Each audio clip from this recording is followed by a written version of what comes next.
तो देखिए बच्चों अपन यहां तक आ गए थे। अब मुद्दा यहां तक टकरा गया। देखो एक एक चीज को रट लिए लेना, एक एक चीज को रट लेना, एक एक चीज को क्या कर लेना, रट लेना। ठीक है, देखिए बच्चों ग्रेड आर की power N equal to N R N minus two into R vector. पहली बात तो यही होता है, ये याद रख लेना। ठीक है, ग्रेडियंट का मतलब क्या होता है? देखो ग्रेडियंट, ये ग्रेडियंट होता है आर की पावर एन से स्पष्ट हो जाएगा। ग्रेड फाई, ग्रेडियंट खुद एक वेक्टर क्वांटिटी होती है बच्चों। ग्रेडियंट खुद क्या होती है कि वेक्टर क्वांटिटी होता है, और ये किसके ऊपर ऑपरेट होता है? स्केलर पे ऑपरेट होता है। ठीक है, तो ये कितना हो जाएगा? 1 अपॉन, देखो यहाँ पर, और इसका रिजल्ट जो आएगा ना वो क्या आएगा? देखो E1 cap upon H1 del phi upon delta U1 plus E2 cap upon H2 del phi upon delta U2।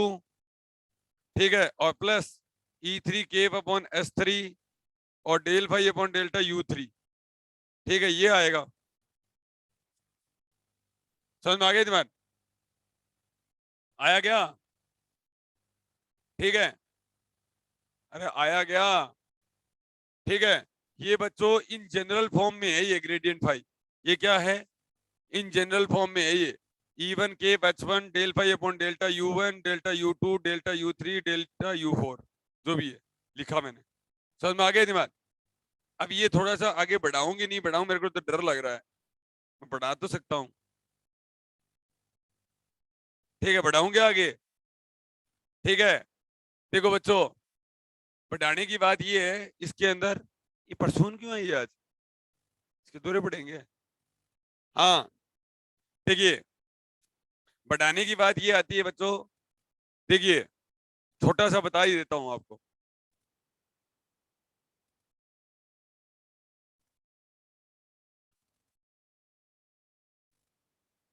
एक होता है curvy linear coordinate system.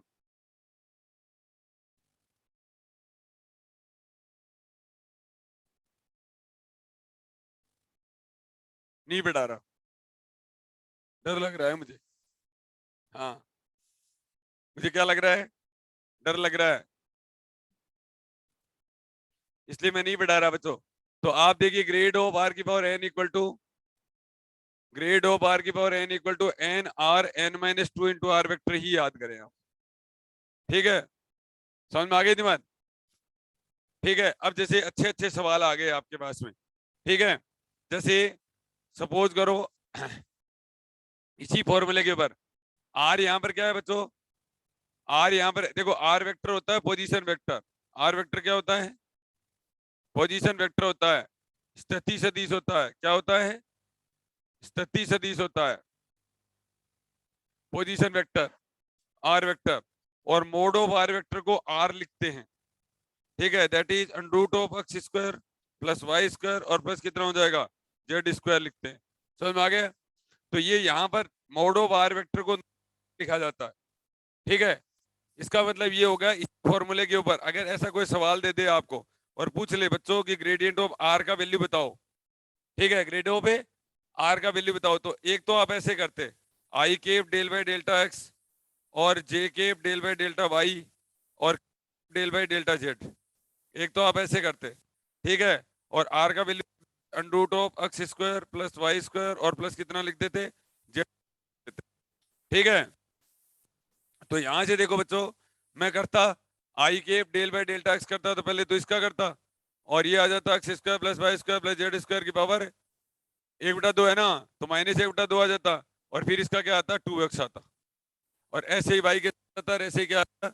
Z के साथ आता। अरे आता ना, करना तो आता है ना ये। हाँ ठीक है, सर। तो ये आ गया बच्चों, 2 से 2 कट गया तो एक्स आई केप वाई जे केप और प्लस जेड के केप और divided by under root of x square और प्लस वाई स्क्वायर और प्लस जेड स्क्वायर। समझ में आ गया ध्यान? अरे एक मिनट, एक बात बताऊं क्या? एक बात और है, याद आ गई, आपको बताइए। हाँ सर। देखिए बच्चों, अब देखिए यहाँ पर, तो ये हो और गया। अब यहाँ क्या आया? ये आया आर वेक्टर और अपॉन कितना लिख दो बच्चों? आर स्क्वायर लिख दो ना। अरे R vector upon R square लिख दो ना। अब ये देखो बच्चों, इतना बड़ा आपको करना पड़ेगा। इतना बड़ा क्या करना पड़ेगा आपको? पड़ेगा। अब कई टिपिकल भी आएंगे तो ठीक है, फिर भी आसान है। इससे अच्छा है कि ये पर्सनल अनुभव है, ठीक है, ये वाला फॉर्मूला लगा आपके जरूर आएगा भाई, आरबीएससी के अंदर जरूर आएगा सवाल यहाँ से, ठीक है। करते ऐसे हैं, ठीक है। अब करो इसके अंदर ग्रेडियंट ऑफ आर की पावर 1 का बात कर रहा है ये 1, आर की पावर -1 और आर वेक्टर, तो आर वेक्टर अपॉन कितना हो जाएगा, आर हो जाएगा, ठीक है, वो आर ही था। हाँ सर वो आर था। ठीक है बच्चों, आर वेक्टर अपॉन कितना हो जाएगा, आर हो जाएगा। अब ये आपके दिमाग में आता है कि गुरुजी आपने ये फॉर्मूला कहाँ से लिखा, ठीक है, मैंने फॉर्मूला यहीं से ही लिखा हुआ है। पहले मैंने क्या किया, ग्रेडियंट आर किया, फिर ग्रेडियंट स्क्वायर किया, आर क्यूब किया, तो एक जनरल बन गया, ठीक है। तो ये हर किसी के लिए वैलिड है बच्चों, ठीक है। तो कभी भी सवाल आ जाए तो जैसे ग्रेडियंट आर स्क्वायर आ जाए तो इसका आंसर हो जाएगा एन की जगह 2 रख देना बच्चों, 2 आर की power 0 R vector that is 2 R vector, that is क्या हो जाएगा, 2 आर वेक्टर हो जाएगा। जैसे ग्रेडियंट ऑफ 1 अपॉन आर, ठीक है, 1 अपॉन है तो आर एन का वैल्यू -1 रख दो बच्चों, ठीक है, तो -1 और आर की पावर -3, ठीक है, और आर वेक्टर, तो ये आ जाएगा बच्चों R vector upon R cube हो जाएगा। समझ में आ गया ना? तो जैसे gradient of R 1 upon R square पूछ ले तो एन की जगह -2 रख देना बच्चों, ठीक है, -2 आर की पावर -4 और आर वेक्टर, ठीक है, तो R vector upon -2 R vector divided by R की पावर 4, ऐसे हो। अब एक चीज का कभी भी ध्यान रखना बच्चों, ठीक है, गलती मत कर देना, आर वेक्टर लगाना मत भूल जाना, क्योंकि ये क्या होता है, ये ग्रेडियंट एक वेक्टर क्वांटिटी होती है, स्केलर पे ऑपरेट क्वांटिटी मिलती है अपने को। समझ में आ गई बात? हो जाएगा इस तरीके के सारे सवाल, ठीक है। तो कभी नहीं करोगे ना, अरे कभी ये इस तरीके से तो नहीं करोगे ना, एक सवाल करके देख लेना, ठीक है, उसके बाद में अपने आप हो जाएगा। अब जैसे कि गुरुजी इसका और कहाँ यूज है, इसका और कहाँ यूज है, ठीक है, तो और भी बहुत सारे इसके यूज हैं। सीधा ये डायरेक्ट फॉर्मूला है, ठीक है, सीधा ये क्या है, डायरेक्ट फॉर्मूला है। अब देखो आपको मैं एक बात बताऊं,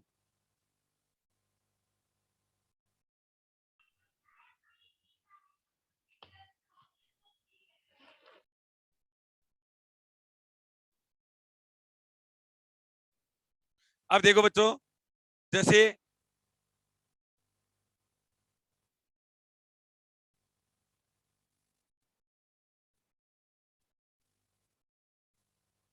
और कोचिंग का कोई दूसरे का नाम मत बताया ना, कहीं ज्ञान मत देता हूँ कहीं और सल्टाए हो। हाँ, ये prove that the position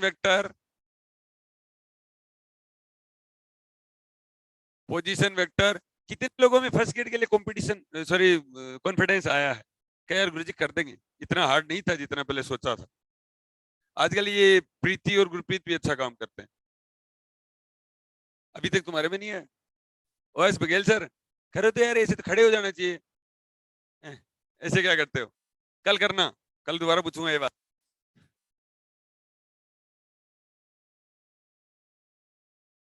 Y जे के जेड के गैप, ठीक है, ग्रेड ऑफ, आप में ये ऑनलाइन लड़के हैं ना, ये भी बहुत कॉन्स्टेंट मेहनत कर रही है, बहुत सारी लड़कियां ऐसी हैं, ठीक है, जो बहुत ही अच्छी मेहनत कर रहे हैं। इनके ना इतनी सीट में लगता है मेरे को कई बार, इनके जो सीट सोल्व करते हैं, पूरा तो नहीं देखता हूँ, लेकिन कई अच्छे अच्छे सवाल ऐसे कर रखे हैं, तो मैं कई बार ऐसे उम्मीद नहीं करता यार तुम ऐसे अच्छे सवाल कर सकते हो, इसका मतलब तुम अच्छा काम कर रहे हो। बहुत सारे कुछ अच्छे बच्चे हैं, तो इसी मेहनत को आप कंटिन्यू करना, सभी में बहुत पोटेंशियल है, लेकिन मौका मत खो देना। और अभी जब आपके अंदर जब कॉन्फिडेंस चीजें आ चुकी है ना, अब इसको लपेटो कैसे न कैसे कर, ज्यादा मेहनत शुरू कर दो अब, क्योंकि फर्स्ट ग्रेड बचना नहीं चाहिए गलती से भी। अगर जिन बच्चों में कॉन्फिडेंस आ गया है कि अब मैं फर्स्ट ग्रेड नहीं छोड़ूंगा सर, अब जचा दूंगा काम इसका, तो वो ज्यादा करो तैयारी, 10 घंटे 12 घंटे 13 घंटे 15 घंटे ऐसे तैयारी करो आप, ठीक है।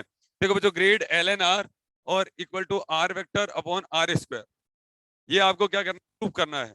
समझ गए मेरी बात को? तो इसके लिए आपको क्या करना पड़ेगा, पहले, अब ऐसे सवाल तो बच्चों आपको क्या करने पड़ेंगे, पहले करने पड़ेंगे, लेकिन ऐसे सवाल आपको क्या करने पड़ेंगे, यहाँ डायरेक्ट फॉर्मूला नहीं लगेगा, एलएनआर करना पड़ेगा, ठीक है। तो मैं क्या कर लेता हूँ, पहले ग्रेड एलएनआर कर लेता हूँ, ग्रेड एलएनआर, ठीक है। तो एलएनआर का क्या हो जाएगा बच्चों, 1/r हो जाएगा, पहली बात तो क्या हो जाएगा, 1/r ही हो जाएगा ना, ठीक है। और एक तरीके से क्या हो जाएगा, ग्रेड आर, ऐसे ही तो आएगा ये, पहले तो मेरे कहने का मतलब ये हो गया, इसका तो 1/r किया, और 1/r का दोबारा भी तो डेरिवेटिव होगा। ग्रेड 1/r का कितना होता है, ग्रेड r का कितना होता है, अरे ग्रेड r का माइनस क्या, एक मिनट, ln r का तो 1/r हो गया, तो 1/r का डेरिवेटिव भी तो करना पड़ेगा। आर वेक्टर अपॉन अरे हाँ सब, हाँ r का ही तो, r का डेरिवेटिव नहीं करना क्या, तो r का डेरिवेटिव क्या होता है, r वेक्टर नहीं होता क्या। अरे अभी तो बोला है कि ग्रेडियंट ऑफ r की power n equal to n r n minus 2 into r vector, ठीक है, n इक्वल टू 1 लूंगा तो क्या, ठीक है, ग्रेड r का यही आएगा ना। तो मैं यही बात कर रहा हूँ, देखो मैं यही बात कह रहा था।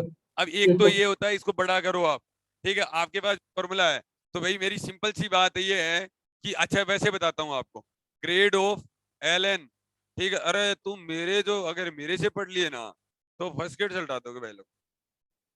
देखो ये आया, अब भाई मैं क्या करता, मैं इसको ये करता, X square plus Y square और प्लस कितना करता, जेड स्क्वायर करता पहली बात तो, और फिर मैं क्या करता इसका, वापस से इसका डेरिवेटिव करता, अरे वापस से इसका डेरिवेटिव करता ना, del by delta X, del by delta X under root of x square plus Y square plus Z square, यही ना, और आई के एक कर लेता हूँ, ठीक है, बाकी को मैं रहने देता हूँ।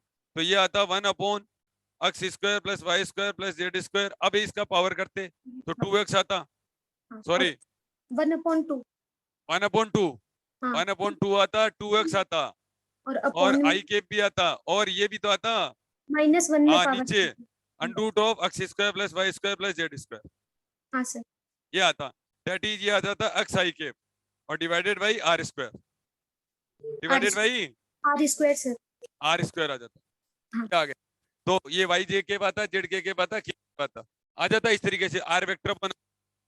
तो मैं तो ऐसे कहता हूँ, इसका ऐसे ही कर लो ना आप, कि मुझे आर एक्स वाई जेड की फॉर्म में मुझे भी पता है बात, तो ठीक है, तो ऐसे कह रहा हूं कि ग्रेड एल एन आर का ऐसे कर लो आप, देखो कहने का मतलब ये हुआ, पहले तो 1/r आया, ठीक है, और फिर मुझे एक तरीके से ग्रेड ग्रेड 3D को रिप्रेजेंट कर रहा है, यहां पर ये क्या कर रहा है, यहां पर डेल बाई डेल्टा एक्स को रिप्रेजेंट कर रहा है, ठीक है, ये ग्रेडियंट एक तरीके से क्या कर रहा है, 3D को रिप्रेजेंट कर रहा है, बड़ी हुई तीनों डायरेक्शन में, तो मैं ग्रेड आर ही लिख देता हूँ ना, ठीक है, इसका मतलब क्या आया 1/r है, और ग्रेड आर का ये रहा, आर वेक्टर अपॉन कितना हो जाएगा आर, तो आ गया R vector upon R square, समझ में आ गया, ठीक है, ऐसे कर लिया, ठीक है, तो इस तरीके से ऐसे तो आते होंगे ना एग्जाम में, आते हैं कि नहीं आते हैं, कि बताइए ग्रेड एल आर का क्या होता है, ठीक है, तो R vector upon R square, अब बताओ समझ में आया कि नहीं आया, आ गए सब बच्चों के, ठीक है, तो बताओ ये फॉर्मूला काम का, अरे ना ये फॉर्मूला ही है काम की चीज, कोई सवाल कर लो चाहिए इससे, ठीक है, इतनी बात हो गई, और कोई देखता हूँ, हाँ एक है, एक बच्चों ये याद कर लेना, ठीक है, लिख लेना आगे, ठीक है,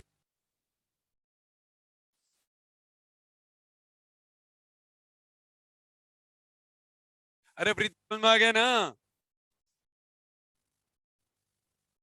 प्रूव दैट आ गया समझ। For any constant vector, for any constant vector, for any constant vector A, for any constant vector A, gradient A vector dot are vector और इक्वल टू ए वेक्टर, समझ में आ गया, इक्वल टू ए वेक्टर, वैसे तो आपको बताइए कि ए वेक्टर इक्वल टू कितना है, ए एक्स आई के और ए वाई जे के और ए जेड ए ठीक है के, ठीक है, और ये कितना आएगा, r vector equal to x i के वाई जे के और जेड के, समझ में आ गया इतनी बात, अरे आ गया ना, ठीक है, अब देखो बच्चों यहाँ पर, तो ये आ जाएगा gradient of A X X A Y Y और ए जेड जेड ना, ठीक है, अब एक तरीके से मुझे क्या करना है, देखो डेल बाई डेल्टा एक्स एक का ही करना है एक तरीके से, अरे एक का ही करना है ना, समझ में आ गई ना, कहने का मतलब क्या हुआ एक्स वाई जेड का करना है एक तरीके से, ठीक है। तो एक एक कर लिया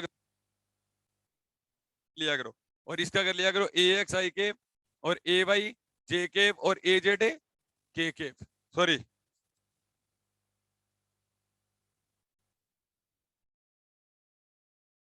ये बच्चों ईडी में बहुत काम में आएंगे जब अपन ईडी बढ़िया वाली ईडी करेंगे ना। ये तो अभी ऐसे ही नॉर्मल नॉर्मल बातें बता रहा हूँ, जब 12वीं क्लास की ईडी करेंगे तब ये बहुत काम की आएगी। देखो बच्चों plus dot dot dot dot, अब देखो इसका क्या आया ए एक्स आई के भी तो बचा और तो वो जीरो हो जाएंगे सारे के सारे, ठीक है। ये जीरो क्यों हो जाएंगे, ये सब कांस्टेंट वेक्टर हैं। Prove that for any constant vector, constant vector का मतलब क्या होता है बच्चों, कांस्टेंट वेक्टर का मतलब ये होता है ए एक्स ए वाई और ए जेड ये किसी वेरिएबल के ऊपर डिपेंड नहीं करते, that is X Y Z के फंक्शन नहीं है। अदरवाइज अगर एक्स वाई जेड का फंक्शन होते ना तो अपन ऐसा नहीं कर सकते, फिर आपको ए एक्स का भी करना पड़ेगा। समझ में आ गया इतनी बात, इस कांस्टेंट वेक्टर का मतलब ये होता है। तो आपका आंसर क्या आ गया बच्चों, आ गया ना। तो ए एक्स आई के ए वाई जे के और ए जेड के, ठीक है। अरे समझ गए ना, ये ठीक है, ये ग्रेडियंट का है। अब देखो बच्चों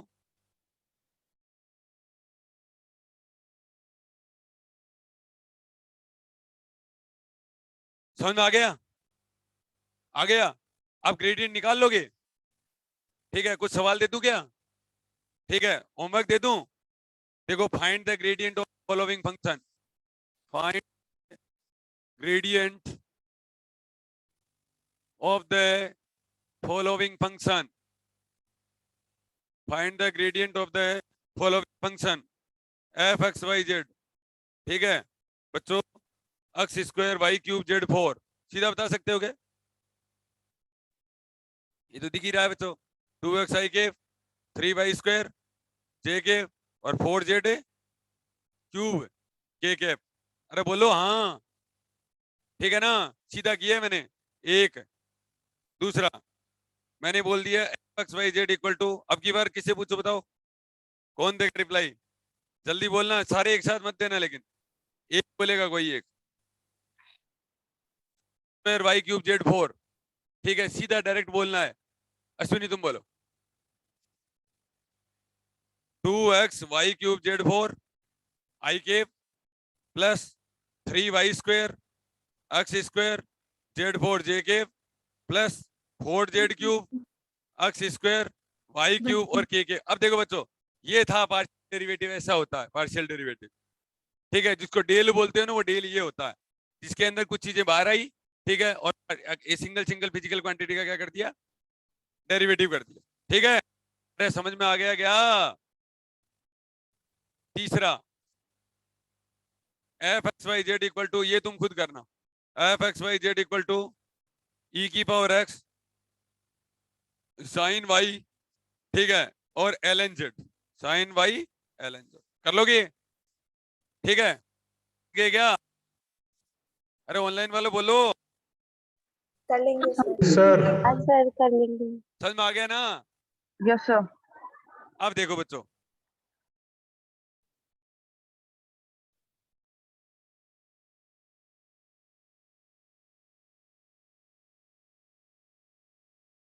चल क्यों नहीं रहा रे यार,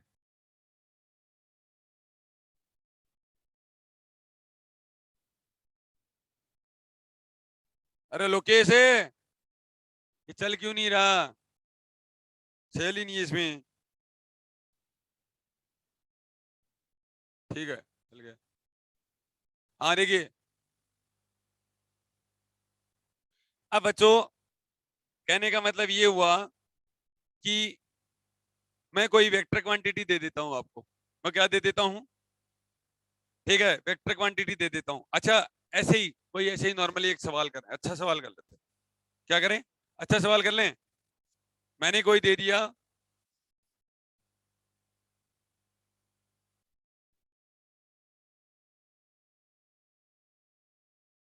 मैंने हाइट ये दे दी, height of a certain hill, पहाड़ी की ऊंचाई है ये, ठीक है। H is a function of x y, ये दे दिया बच्चों मैंने, h x y equal to 10 2xy, पता नहीं आपके लेवल से थोड़ा सा ऊपर उठ के, ठीक है, -3x square -4y square -18x plus 28y और प्लस 12, ये है। ठीक है, अब एक्स एंड वाई जो डिस्टेंस है वो ईस्ट डायरेक्शन में है। एक्स इज द डिस्टेंस, कोई ज्यादा मुद्दा मत समझना, ऐसे डिस्टेंस ईस्ट ऑफ हिल। ठीक है, पहाड़ी से पूर्व दिशा में है। और वाई क्या है, नॉर्थ में मान लिया। Y is the distance north of hill. ठीक है, ये मैंने कह दिया। अब मेरे कई सवाल हैं, अब मेरे क्या सवाल हैं, कई सवाल हैं। पहला सवाल मेरा ये है कि हिल का टॉप कहां पर, where is the top of the hill located, top of the hill located. मेरा पहला सवाल ये। इसका मतलब मैक्सिमा एंड मिनिमा पूछा है। इसका मतलब क्या पूछा है, मैक्सिमा एंड मिनिमा पूछा है। इसका मतलब इसने ये पूछा है del h upon delta x को 0 कर दो तो यहां से एक्स का वैल्यू आ जाएगा। ठीक है, del h upon delta y कर दो और इसको इक्वल टू 0 कर दो तो यहां से वाई आ जाएगा। ठीक है, और एक्स और वाई आके और वापस से एच के अंदर कर दो। ठीक है, वो हाइट आ जाएगी। समझ में आ गया पहला सवाल। ठीक है, एक मेरे को क्या दे रखा है बच्चों, हाइट दे रखी है। ठीक है, और मेरे को पूछा कि पहाड़ी का हाइट कितना है। ठीक, तो मैंने क्या कर, मैक्सिमा एंड मिनिमा जब भी कभी सवाल पूछता है ना तो del h upon delta x कर दिया करो 0 और del h upon delta y 0 कर दिया करो। ठीक है, तो जिससे एक्स और वाई का वैल्यू आ जाएगा, वापस पुट कर हाइट आ जाएगा। ठीक है, साइज 120 आएगा। क्या आएगा, 72 आएगा, 720 आएगा, मुझे ऐसा लग रहा है। ठीक है, दूसरा, हाउ हाई इज द हिल। अगला सवाल मेरा ये मैंने बता दिया, हाउ हाई इज द हिल। ठीक है, ऊंची कितनी है, तो ऊंची ये वाली है, एक्स और वाई का वैल्यू एच के अंदर पुट कर देना। ऊंची शायद 720 है, और ये मीटर में ले लेना बच्चों, ये किस में ले लेना, मीटर में ले लेना। ठीक है, समझ में अरे बोलो हाँ। Where is the top of the hill located, इसका मतलब एक्स और वाई की पोजीशन पूछी है इसने। सही है ना, अरे बोलो। ठीक है, हाउ हाई एच बराबर पूछा आपसे। तीसरा, हाउ स्टीप, स्टीप का मतलब क्या होता है, तीखा ना, अरे मतलब स्लोप सबसे ज्यादा कहां पर है, how steep is the slope. ठीक है, at a point x equal to 1 and y equal to 1, meter पे पूछा है आपसे। ठीक है, समझ में आ गया। इसका मतलब क्या पूछा है आपसे, how steep is the slope, slope पूछा है आपसे। क्या पूछा है, स्लोप पूछा है। इसका मतलब ये ग्रेडियंट h कितना है, और इस पॉइंट 1 और 1 के ऊपर x इक्वल टू 1 और y इक्वल टू 1 के ऊपर पूछा है आपसे। ठीक है, दैट इज चेंज पूछ रहा है। क्या पूछ रहा है, चेंज पूछ रहा है। समझ में आ गई, और अगली बात समझ में आएगी नहीं आई। ठीक है, तो मैं अपन भी तो यही बात कर रहे थे कल कि ग्रेडियंट हमेशा किसको बताता है, सबसे ज्यादा चेंज को बताता है। ठीक है, स्टीप का मतलब क्या होता है, अंग्रेजी मेरी की कमजोरी है, सबसे ज्यादा मतलब वहां पर सबसे ज्यादा स्लोप, तीखा। ठीक है, गिरने वाला है वहां पर। ठीक है, दैट इज सबसे ज्यादा चेंज। ठीक है ना, तो डेल्टा एच का वैल्यू पूछा है, एक्स इक्वल टू 1 और वाई इक्वल टू 1 के ऊपर, तो डेल्टा एच यहाँ से निकल, और वाई का वैल्यू पुट कर दो, 1 और 1 पुट कर दो। समझ में आ गया। ठीक है, और ये अपन इसको, अगर ये 3D नहीं होता ना तो मैं बोल देता यूनिट नॉर्मल डायरेक्शन। क्या बोल देता, यूनिट नॉर्मल डायरेक्शन बोल देता मैं। समझ में आ गया। ठीक है, चौथा क्या है, लेकिन पहाड़ी तो 3D में होती है ना। ठीक है, पहाड़ी तो मतलब मैं ऐसे कह रहा हूँ, सीधा सीधा प्लेन नहीं दे रखा। ठीक है, कहीं टेढ़ा प्लेन दे रखा है इन्होंने। ठीक है, तो वो कोई एक पर्टिकुलर एक डायरेक्शन में नहीं आएगा ये। ठीक है, दोनों में आएगा। ठीक है ना, देखो तो एच, हाँ अगला पूछ रहा है कि इन व्हाट डायरेक्शन। देखो, इन व्हाट डायरेक्शन, हिंदी में समझ में आ रहा है ना, अरे मिलती है ना, हाँ सर आ रहा है। In what direction, in what direction is the slope steepest, ठीक है। सबसे ज्यादा ढाल कौन सी डायरेक्शन में है? अब की बार पूछा कौन सी डायरेक्शन में, ठीक है। अब की बार तो आपसे कौन सी डायरेक्शन में है, दैट इज एन के पूछ रहा है, that is gradient H upon module of gradient H, और एट एक्स इक्वल टू 1 और वाई इक्वल टू 1, ठीक है। तो आप क्या कर देना, आपकी बार यूनिट नॉर्मल वेक्टर निकाल देना, ठीक है। डायरेक्शन पूछिए इसमें कौन सी डायरेक्शन में, ठीक है। मैं कह रहा हूँ ना सीधी सीधी डायरेक्शन नहीं है इसके पास में, कहीं 3D के अंदर एक्स और वाई प्लेन ले रखा है कहीं ना कहीं इसने, ठीक है। दैट इज दोनों डायरेक्शन में आएगा। समझ में आ गई? ये लो सवाल था एक, ठीक है। बताओ समझ में आया कि नहीं आया? At that point, at that point मतलब x equal to 1 y equal to 1। अरे बोलो समझ में आया कि नहीं आया? ए जनता yes, sir. आया? अरे इंटरेस्ट भी आया क्या? हाँ सर, आज पहली बार देखा इतना अच्छा सवाल। देखो और करवाऊं तुम्हारे,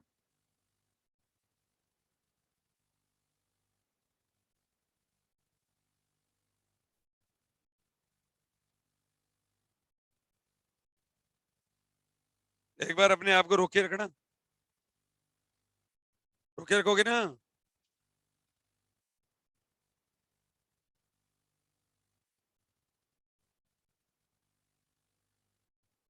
हाँ देखो बच्चों, अगला, अब ये बीच में क्या देता हूँ नोट, बीच में तो क्या,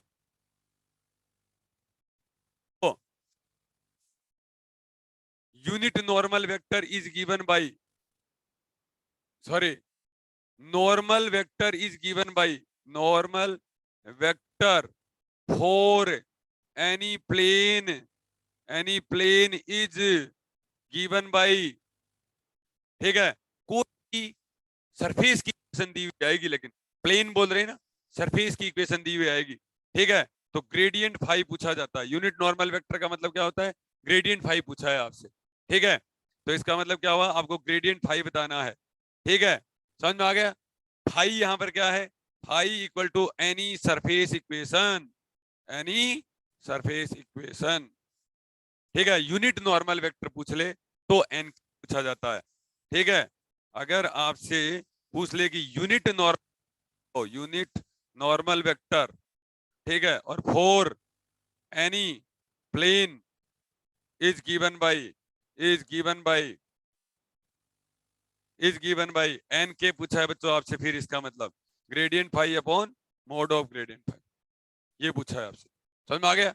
जैसे मैं सवाल दे देता हूं, अरे समझ में आ गया क्या जनता? ए जनता, हाँ सर। देखो जैसे सवाल ये है मेरा,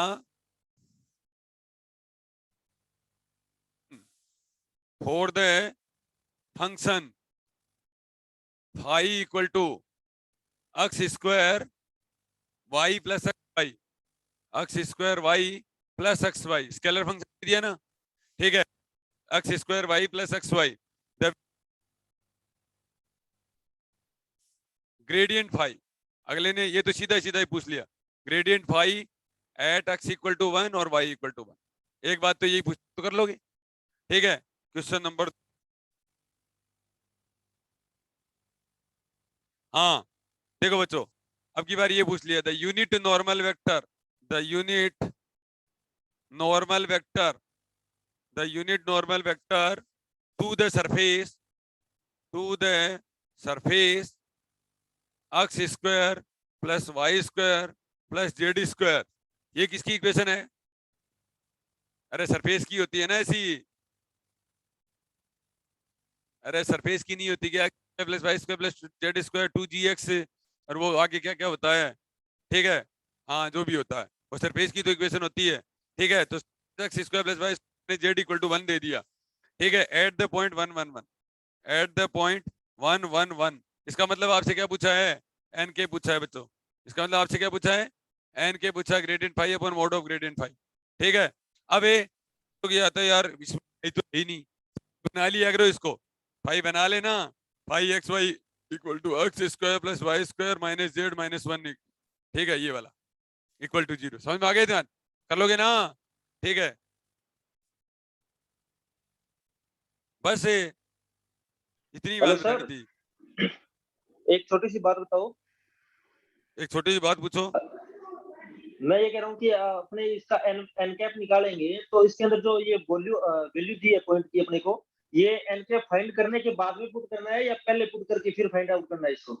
पहले वेरी होता है बच्चों, पहले वेरिएबल चीजों के अंदर कभी वैल्यू मत पुट कर देना, ठीक है। पहले ये वेरी होगा, दैट इज ये आएगा देखो 2x है वाई और plus y i I cap, एक बात, plus X plus plus X x square square और प्लस एक्स और plus जे कैप। अब करना पुट, ठीक है। पहले कोई भी फिजिकल क्वांटिटी या तो इंटीग्रेट होती है या डिफरेंशिएट होती है, और उसके बाद में ही आप वेरिएबल चीजों के अंदर वैल्यू पुट कीजिए। समझो, पहले मत पुट कर देना कोई भी, पहले करते ही फिर सबसे लास्ट में मिलेगा वो, ठीक है ना। Okay sir, thank you. ठीक है, और बोलो बच्चों, और कोई सेवा में कमी है क्या ग्रेडियंट के अंदर? अरे ग्रेडियंट के अंदर नहीं सर, सेवा में कोई कमी है क्या? नहीं सर, बराबर के प्रोसेस आ रहे हैं। ठीक है ना, कर लोगे बच्चों? ठीक है, सर अब करो। यूनिट नॉर्मल वेक्टर का मीनिंग क्या होता है? क्या कर रहे हो? मीनिंग क्या होता है? जैसे n के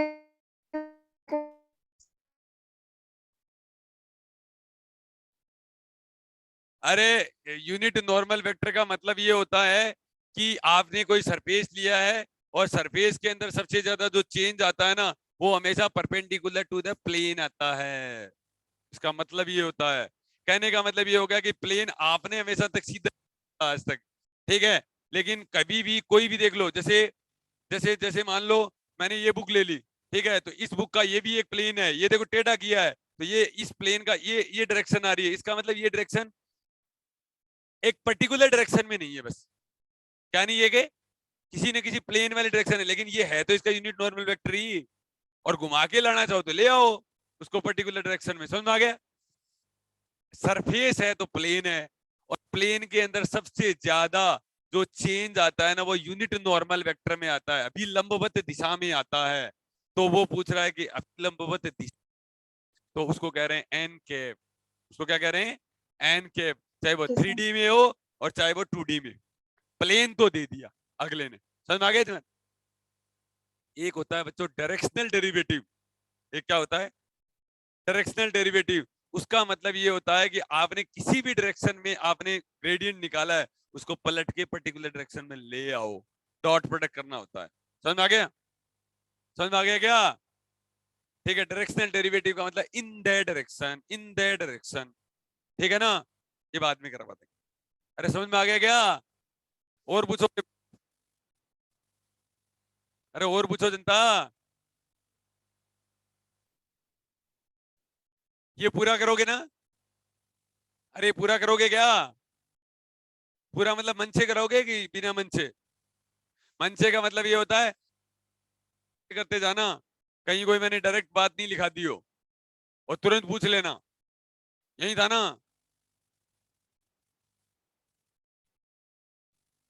लो शुरू करो, अंतराक्षी ले हरि का नाम।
सर ये राइट साइड में ग्रेडियंट ऑफ 1/r² आएगा ना?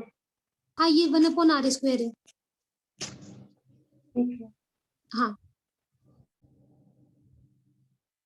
सर बोर्ड ऊपर करना।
सर बोर्ड शो ही नहीं हो रहा।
थोड़ा सा जूम कर दो, दिखता नहीं है।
एनी की बात क्या लिख रहे हो? Constant vector.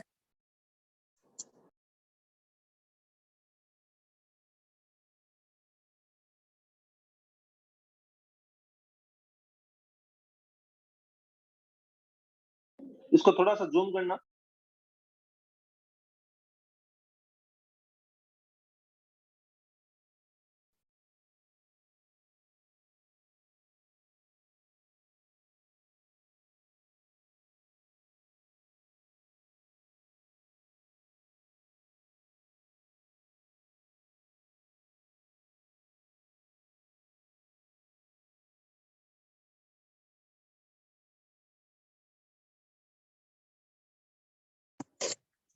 ये जो इक्वेशन लिख रही है vector a equal to a x i cap a y j cap, तो इन पर भी वेक्टर है क्या? ए पे भी तो विदाउट वेक्टर है? नहीं, इन पे वेक्टर नहीं होगा।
हेलो सर, रुको, ऊपर वाला लिखा ही नहीं सर। ये 3 नंबर क्वेश्चन लिखना था।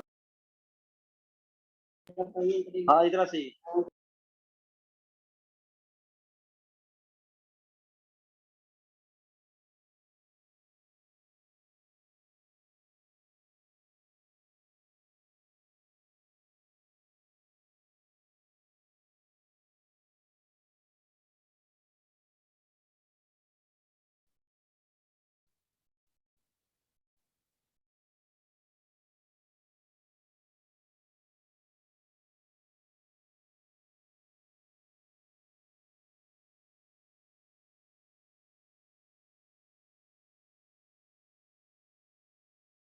थर्ड पॉइंट में क्या लिख रहा है? F x Y z function का इक्वल टू क्या है?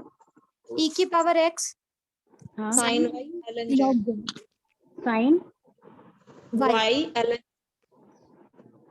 ठीक है।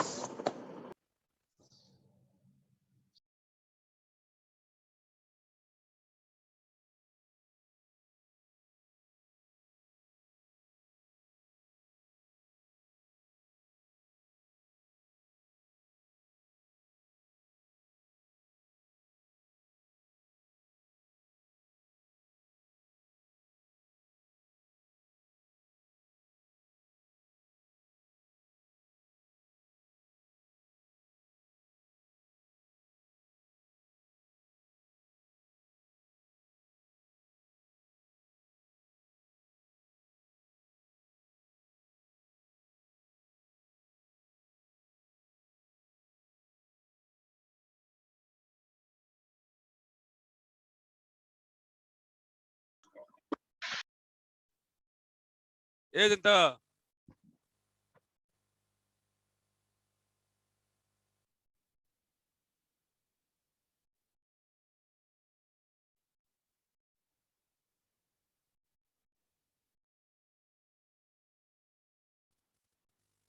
घर पे काम तो पूरा कर लोगे ना इसका? अभी तो छाप छाप लो, ये काम पूरा करने लग गए तो वैसे जच जाएगा काम।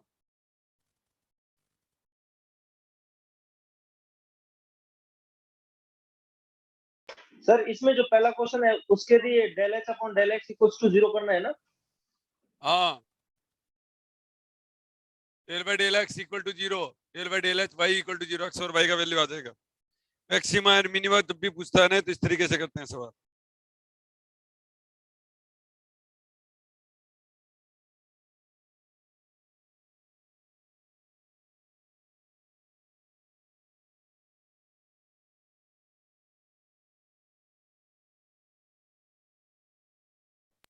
सर ये जो सेकंड का आंसर आएगा 720, सर ये मीटर में आएगा कि फीट फीट में आएगा? वाह, ये सवाल पूछ कौन रहा है? रिचा सर। टीचा, जब मैंने मीटर में दिया है तो मीटर में ही आ जाएगा। वो तो डिपेंड करता है ना कि सवाल किस में दिया है, माइल्स में दिया है तो माइल्स में कर ले। मैं तो कह रहा हूँ फीट में ही कर लो ना। अरे रिचा नहीं समझी गया। ए रिचा, हाँ सर। समझ गई क्या? अरे समझ गई क्या? सर मैं नहीं समझी। तू भाग्य लगे, जब पूरा हाइट अगर मीटर में दे रखा है तो मीटर में आ जाएगी, और अगर कोई माइल्स में दी हुई है तो माइल्स में आ जाएगी। क्या करिए, माइल्स नहीं होता क्या? तो फिर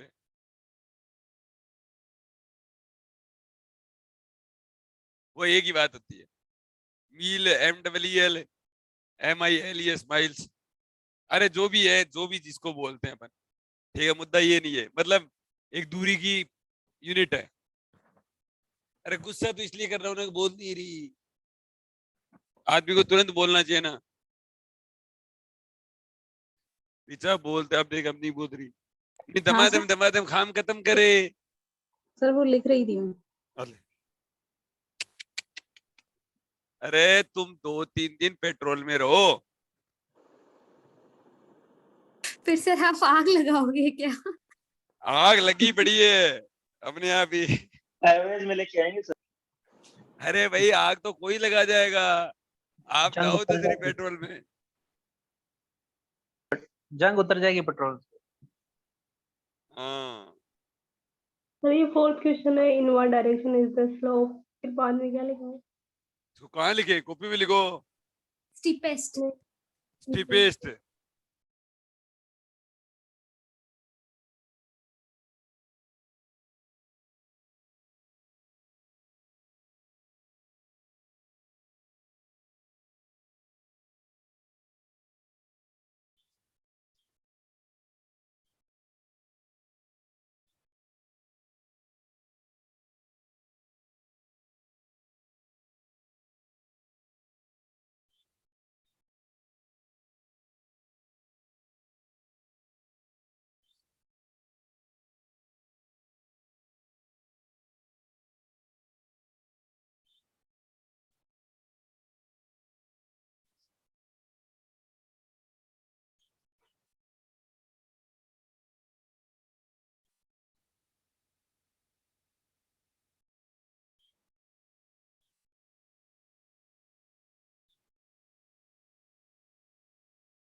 हो गया?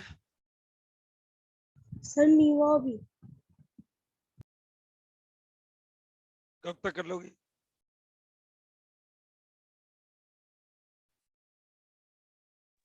सर ये सरफेस और ये प्लेन में कोई अंतर होता है क्या? सरफेस और प्लेन तो एक ही बात होती है हर्षा। एक ही है।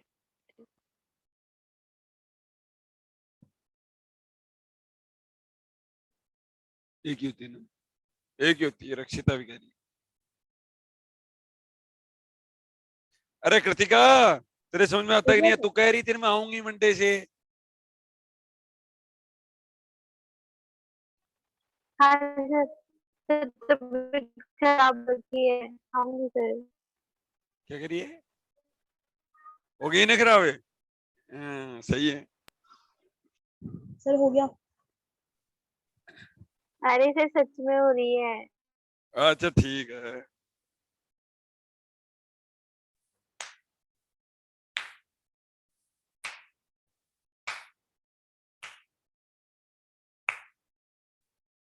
तो लोकेंद्र सिंह है, घर पे कितना पढ़ता है तू? कान में बताएगा? शर्मा जी तेरी वो दोस्त है, घर गई? कल तो आई थी।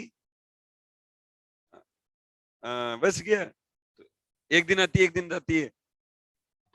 सर मैं ऑनलाइन हूँ। अच्छा, तो शर्मा जी को बता के तो जाती ही नहीं है। बताकर गई थी सर।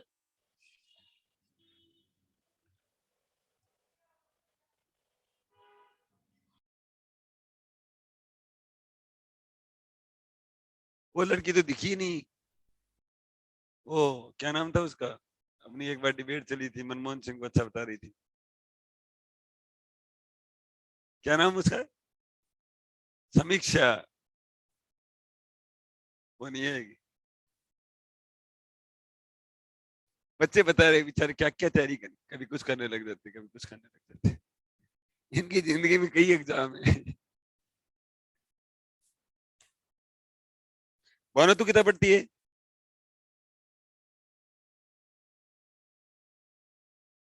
तो यही कितना होता है? कितने को कैसे मतलब ऐसे? क्यों? उसके लेक्चर नहीं लगना है तो फिर कम क्यों करते, ज्यादा करना चाहिए। अच्छा कोई बात।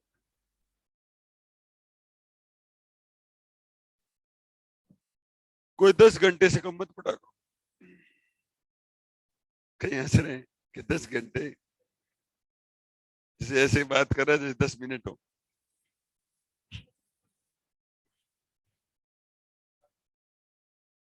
कोचिंग को साथ मिला के नहीं, अलग करना होता है। हो गया क्या? ये तो खत्म ही हो गया।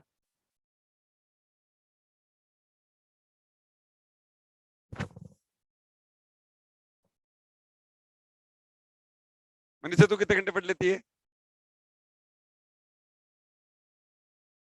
क्या अभी तो मैंने शुरू भी नहीं किया।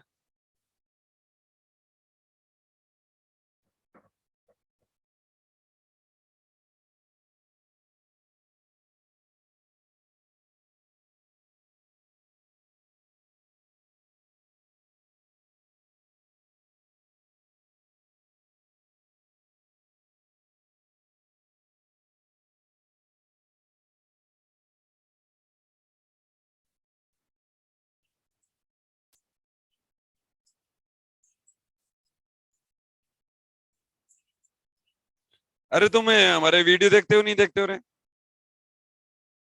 अरे हमारे बच्चों की रिव्यू देखते हो नहीं देखते हो? इनको टाइम ही नहीं है।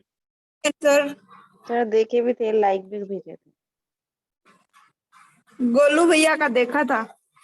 कैसा लगा?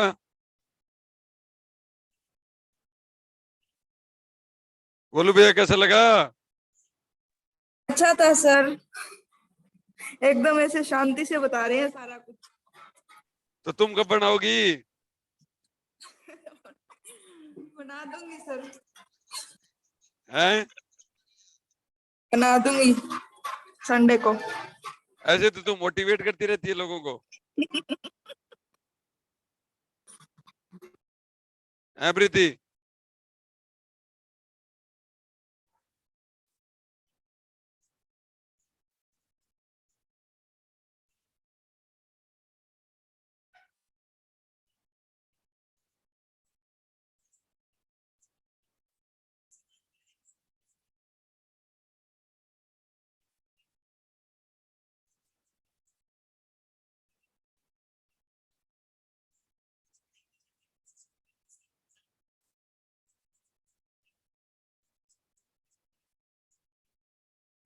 अरे तुम हमारे आईआईटी वाले बच्चों को नहीं देखते क्या? दीदी आ गई गिरे, कितनी देर लगेगी?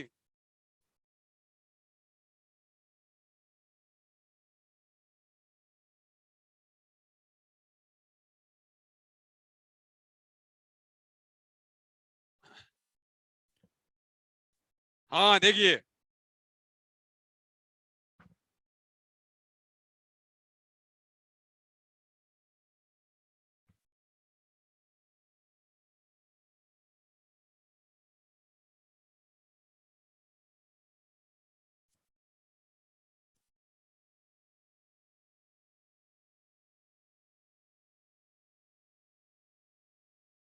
दो तीन एक सवाल कर लाओगे क्या घर से?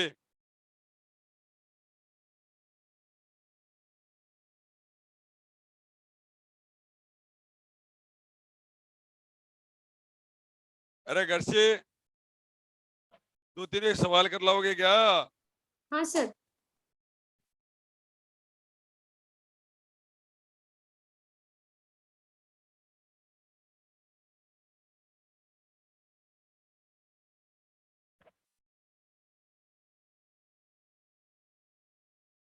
देखिए बच्चों,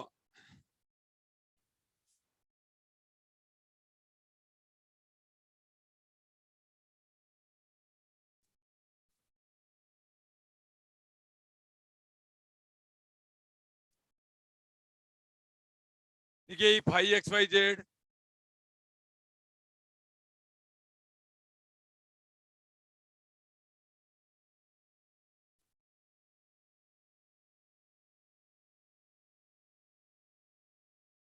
x square plus z square plus z square, then find the value of grade phi, then find the value of grade phi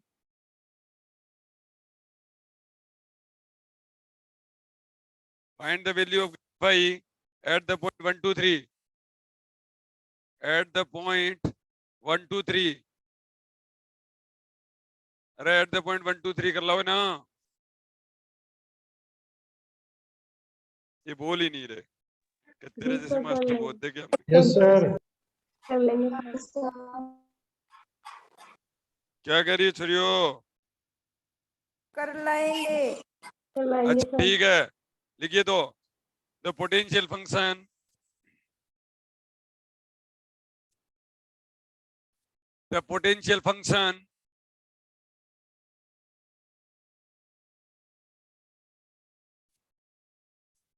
in an electric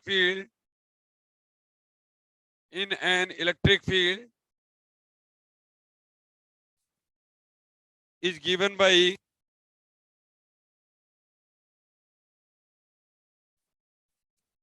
phi equal to, अरे क्या नाम है मनीषा, तुम वो फाइनल वाली वीडियो पढ़ रहे हो क्या? कितने पढ़ लिए? पक्का ना? तुम्हें क्या पढ़ा?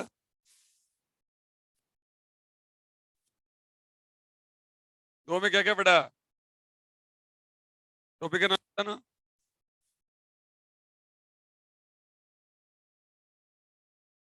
टॉपिक का नाम बताना।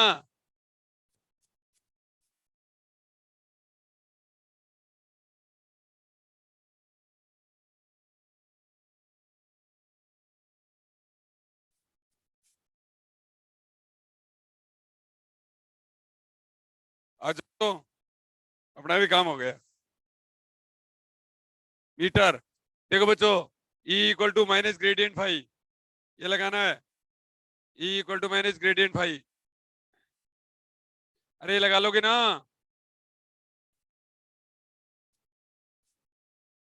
ठीक है, आप है ना ये चीज ऐसे याद रख लेना, कभी भी जिंदगी में कभी भी हौसले पस्त होने लगे ना, तो आप ये दो बातें जरूर याद रख लिया करो इलेक्ट्रिक फील्ड के लिए।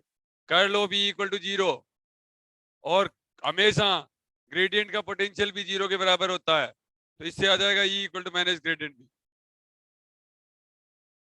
ये बातें जरूर याद रख लिया करो बच्चे, बहुत काम आएगी आपकी। Curl of E equal to 0, और किसी भी ग्रेडियंट का कर्ल भी हमेशा क्या होता है? 0 के बराबर होता है। अच्छा, ये कैसे 0 के बराबर होता है? देखो, इलेक्ट्रिक फील्ड का जो पोटेंशियल होता है वो ओनली पोजीशन के ऊपर डिपेंड करता है, ठीक है। और अपन ने एक फॉर्मूला भी लिखा था, कर्ल ऑफ R की बार n इंटू R वेक्टर हमेशा कितना होता है? 0 होता है, तो इसलिए हमेशा 0 के बराबर होता है। समझ में आ गई ना?